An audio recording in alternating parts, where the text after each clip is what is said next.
real events that might have stimulated the myth of Christianity with its ideas of resurrection. Very interesting.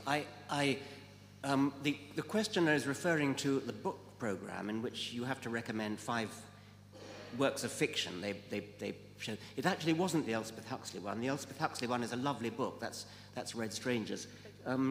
It was a science fiction book by a man called Daniel F. Galloy called Dark Universe.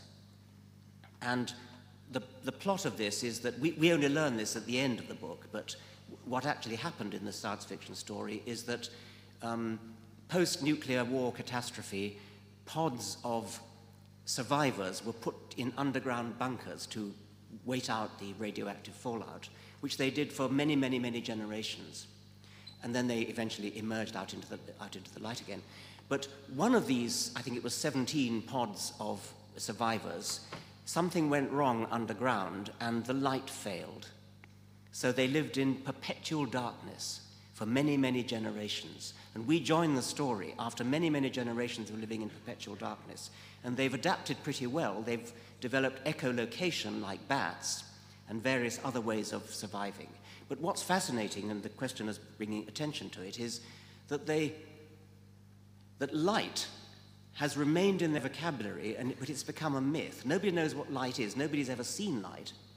But they say things like, great light almighty, and for light's sake. And there's a similar mythology about devils. There are the twin devils, cobalt and strontium. And we're not told, but you immediately know how that crept into the mythology. Way, way, way back in their ancestral past, they heard about cobalt and strontium as being these terrible radioactive elements that could kill you. Hydrogen himself, the arch-devil. And you gradually learn this entire mythology of this fictitious people. I'm temporizing because I can't answer the question you're asking. And what I said on this radio program was how fascinating it is that myths can arise out of what actually did once really happen.